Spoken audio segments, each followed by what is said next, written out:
I've been researching online stuff for the past 12 years and looking at collaboration, and I always approach my research from the user end. So all I'm doing now is the whole talk will be from that end, trying to raise awareness for what ESN is. The studies I'm doing, I'm really interested in the phenomenon of enterprise social networking, and there's lots of misconceptions around that, right? That's how it looks like. Looks a bit like Facebook, looks a bit like Twitter. But the question I'm going to ask first is trying to get you to appreciate what enterprise social networking is and how it is different from other technologies. So that's the main first part of my talk, and then I'm going into what that means for adoption and rollout later on. So there's quite a bit of confusion out there, right?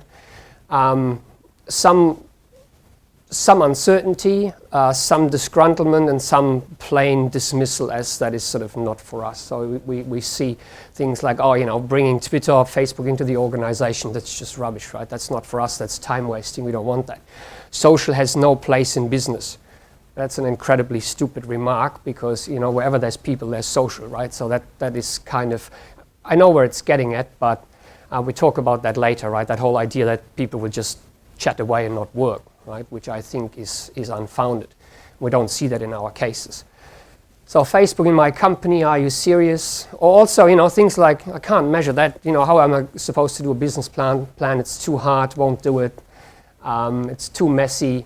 And what is it good for anyway, right? So, what are people supposed to do there? I have no idea. So that's really some solution looking for a problem that we certainly don't have here because we do serious business. Okay. Now, I want to take one or maybe two steps back and ask a very simple question. What is enterprise social networking really, right?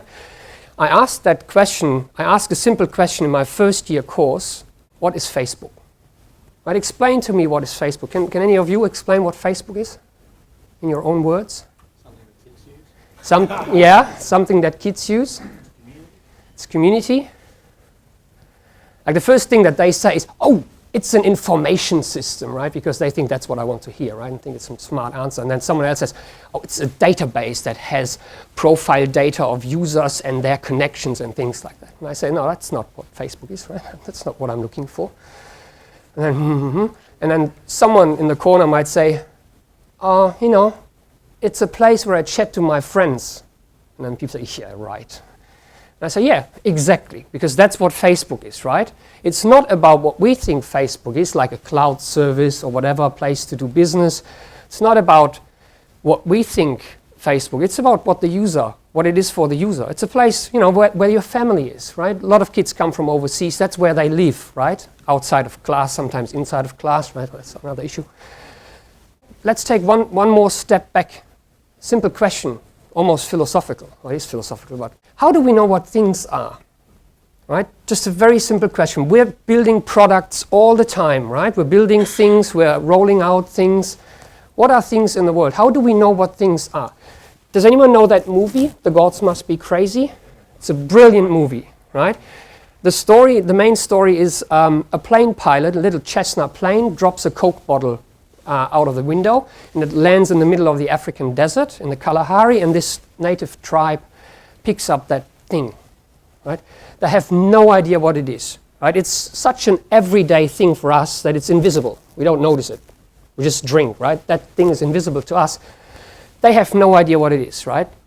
So they don't know what the material is.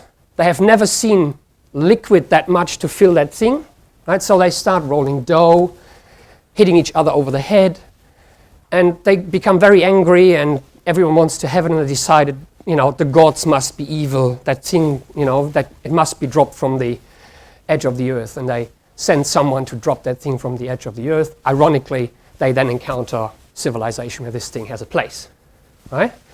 But most people think that's a story about that native tribe. It's actually a story about the Coke bottle, about us, right?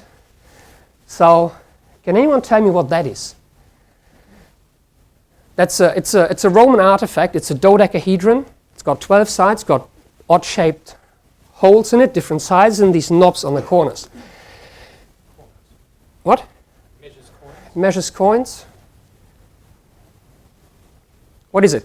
I mean, traditional thinking in IT, in cognitive sciences, psychology, has it that we should be able to deduce the function of a thing from its properties by just looking at it and deducing from the features what it's good for. What is it? You can say anything what you want. We do not know what that is. Right? They've dug up thousands. They've dug up thousands of these across Europe. No one knows what it is. Right? And why? Because it has lost its place in a practice. The world where this had a place is lost. Right? What things are is how we use them. What they're good for. Where their place is in a work practice, in a human practice, right? So we tend to forget that. But it has immense implications about how we talk about technology and the user, and in particular with the technology such as social media. So there's different kinds of technology, right? Tools. We all know tools. We build tools, we roll out tools, we purchase tools. Tools solve a problem. Tools have a purpose. Tools are built to go in a place, in a practice, to do something, right? Very familiar with tools. They have their purpose built and they have a place and we know what they're for. And they often aim to constrain the user. A lot of technologies that we build aim to constrain and control the user, to tell the user what to do, right? But there are other technologies such as infrastructures, right? Infrastructures are different because their whole purpose is to enable to do something that someone didn't do before, that you couldn't do before, right? But use of these infrastructures is very hard to predict, right? Talk about the NBN, right? Calls for doing a business case for the NBN. It's plain impossible. It's an infrastructure. The whole point is that it will enable things to grow from it in the future that we can't predict. If our forefathers in this country had to do a business case every time they did infrastructure, this country wouldn't have telephone, right? It's just too vast, right? Putting a telephone line in this country, it's just not feasible. What would you do with it anyway, right? Who needs a telephone at the time, right? So the whole point of an infrastructure, and a social network technology is a social infrastructure. It enables new ways of using new practices to emerge. But at the same time, the way we tend to talk about technology when we roll out technology into the business is from a tool point of view, right? Usually there's a business problem. Either the user has a problem that we want to solve, or the management wants the users to work in a different way. Regardless of how we approach that, we know roughly where we want to go. We plan this, we purchase a product, we do feature matching, selection, requirements analysis, all of this, and then we roll it out. We plan, we execute. Okay? So usually we have a state E in our organization, we want to go to a state B. We have an intervention, a new tool, we roll it out. Usually we end up down here because, once this whole thing hits the user base, the wheels come off, right? Because users do not adhere to what we had in mind, that great plan and what we wanted them to do. In the literature, we call it unfaithful use, right? Not following the great designer's thinking. But once that thing hits the messiness of the everyday world, users make all sorts of things of what we give them. And that's normal because they have to find a place in their world. They don't know what it is. With a tool, yes, okay, they can see it. With something like Yammer, sometimes not so much, so it takes some time. Here, we usually do some change management, right? And we can ask ourselves, does that model work very well today? Right? When we talk about change that happens at a much quicker pace, agile development, right, is a reaction to a breakdown in this point because you try to go in incremental changes. So what happens with something like Yammer, which is largely undefined when it comes into the organization, is that you have to take baby steps. You have to let it evolve. So you go from A to B, but that Yammer thing is being defined along the way. So you go to C, maybe to D, if you don't like C. And the challenge lies in trying to define and have the technology and what it becomes in the organization have co-evolve with the organization. So the users turn it into something that they see fit. And we see a range of different uses, a range of different roles for enterprise social networking across different organizations. Some use it for day-to-day task management, team collaboration. Others use it for an awareness space across large organizations to break down silos. What we need is what we call a complex systems approach. And I've actually stolen this from Dave Snowden. Does anyone know Dave Snowden? Great thinker in the knowledge management space. So he talks about safe-to-fail experiments. So you embark on something that is fairly riskless. And let's face it, these technologies such as Yammer, they have a freemium model. You can just, experiment with them. They don't cost you anything in the first place, except for some time and effort maybe. And then you have to rely on self-organization. You have to let things emerge, which doesn't mean that you can't manage, but it's more about leadership and guidance and nudging than planning, execution, and prescribing what you think it should become. Because the moment you do that, the users say, oh yeah, that's not what we need, rather than having them let it explore and find a place for it. So what we call it place making. Right? It's kind of captures what we think has to happen. You find a place, but you also make a place, because you have to make room for something like Yammer, which happens naturally. It's not a forced process. It's just what people do when they start using these things. And other things will change along the way. What email is will change, right? It changes from your everyday nuisance, hopefully, to some formal medium that you use to engage with customers, but discussions that shouldn't happen by CCing everyone into the conversation can now happen in a space that is built for a discussion, right? So email changes, and other technologies and work practices, a lot of things change along the way. People have to learn, right? It doesn't come naturally. Just because they're using Facebook doesn't mean that they can use the interface, right? So there's the first hurdle is gone, right? But they still have to explore what something like Yammer is good for. You need to promote it. You need to buy into it. It needs to be sanctioned in a positive way from the top. And what we call it, it's sense making. Sense making as in, what is this good for? Because remember, things are what they are for. Infrastructures do not come with an inbuilt purpose.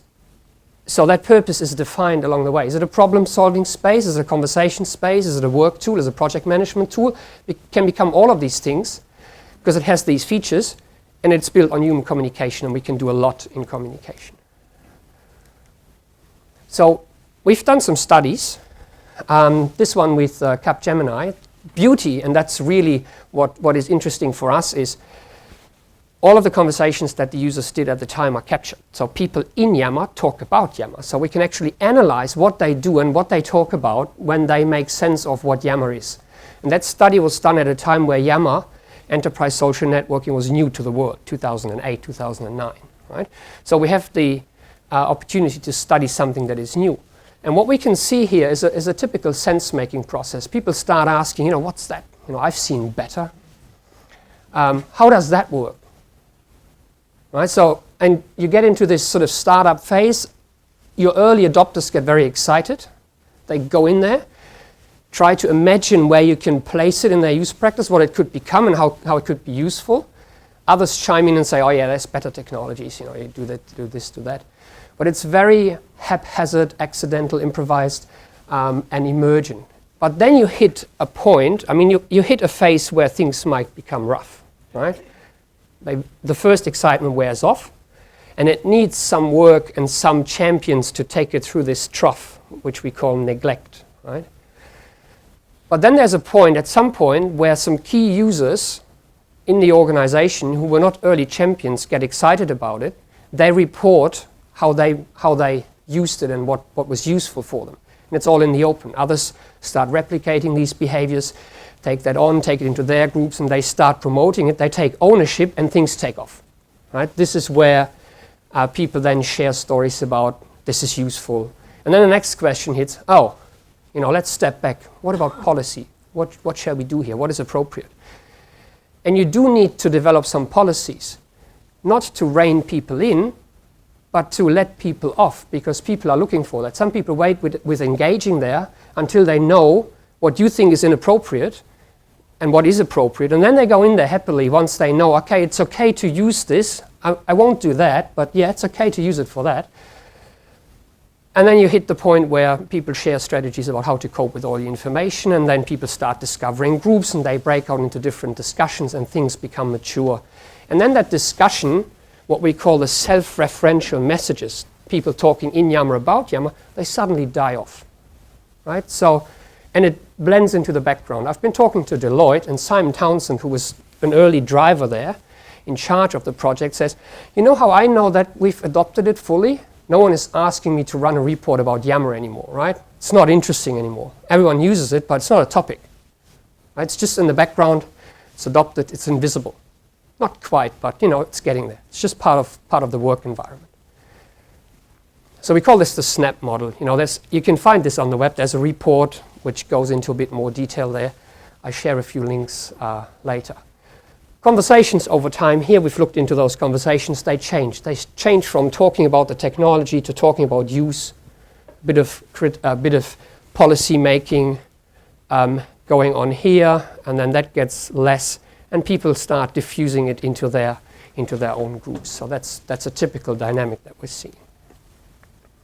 Now, an outcome of that is that different organizations on different levels of the organization, they adopt it differently, right?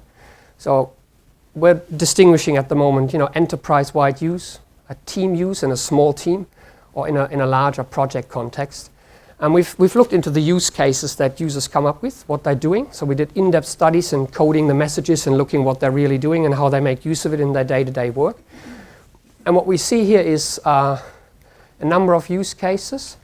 And depending on the context, it's actually quite different. So in a large enterprise, a lot of what you will see is discussions and conversations about what is going on in the organization. And this is really what we talk about when we say breaking down silos, because all of a sudden you have visibility of what Deloitte does in the different branches. And it's great for new graduates. They don't just join their local practice and have to figure out what this whole beast is. They join Yammer and they can see the organization, the inner workings of it, right? So once you've gone to that stage, it's really good. But even though not as many messages, but still problem solving, crowdsourcing, putting a question in there and getting an answer from the unlikeliest of places where you would never search for a solution to your problem straight away. With 6,000 users on a platform like that, that's all well educated. That's quite a mass of knowledge that you can tap into. And also provide input for others. People share input that they find, right? So this is really where this serendipity thing is happening, right? People share stuff and others find it. And this is where it becomes a moot point to talk about return on investment, because a single case, a single problem-solving case can outweigh by far the investment in a platform like that. But it's not foreseeable, right? So you can't really predict or put in numbers early on what will happen there. In a project, we see that people engage in coordinating tasks and their meeting organization. So there's a lot of coordination going on, members coordinate each other. And then quite interestingly, on a work level, we've seen cases where people use it in a sort of minute-by-minute fashion in software development, for example, to update each other what module they're working on. I've checked out this module, fixing that problem, what have you done? And they really can see from the messages that they're getting when it's their turn to work on something, right? So this is, again, what Yammer is, or what ESN is in these cases, is very different, right? It's not, it's a different tool here than it is there. So what can you do, right? What can we do to make it a success? There's a few things that tend to work, right? They all evolve around trying to shape the social experience. They have nothing to do with the platform that's built by a third-party provider anyway. A few things that help is mentoring, reverse mentoring. Deloitte has put 20-year-olds up as mentors for 50-year-olds, and they've been very successful, right? So reverse mentoring as in trying to onboard the older semesters into the social space, and they've been very successful, and it has good side benefits because it builds more social networks anyway. Policy is important, as I said, not to restrain but to enable. Once people know what you think is appropriate, then they are happy to engage, right? It's more that they are afraid not to do something that might be wrong. Right? People do not go in there pushing the boundaries of normal social conduct anyway, right? It's an open space. They're very wary of what they do in there, right? So the idea that they go in there and procrastinate all day and waste their time by just chit-chatting, it's largely unfounded. Use case development. I know Yammer has these nice brochures, right, of use cases, but they're not really very helpful because they're just in general across the board, right? What you need really is to develop use cases that fit your business, bottom up. And usually there are some people who can actually envision that sort of change and can see where Yammer would fit in. That's the people to engage in developing use cases that you can then use and share and help others make sense of the technology. So we've collected a few ideas, right? They all revolve around helping people to learn how to use it and just to reduce those barriers to engagement, promoting it in use case development, policy making, management buy-in. It's very important. Managers, usually executives, they get great value out of ESN once it's fully adopted. It's never going to be fully adopted without them engaging early, even though they might not get the early value from it, right? So there's a bit of a dilemma. And then community management people in charge of pointing people into the right direction, say, look, okay, this conversation, as much as that it might be interesting, put it in a group somewhere, you know, where people are interested in that topic. Keep the mainstream of the organization free of that topic, put it there. So just some slight nudging about cultivating what we do here. From the inside, usually someone from the business side would be best qualified to actually do that. That's my talk. I'm chairing a roundtable discussion after this, so whoever's interested to go into a deeper discussion. I think we have time for a couple of questions now, but you know, feel free to just join me there and we'll have a discussion. I'd like to hear from your side what interests you. Thank you.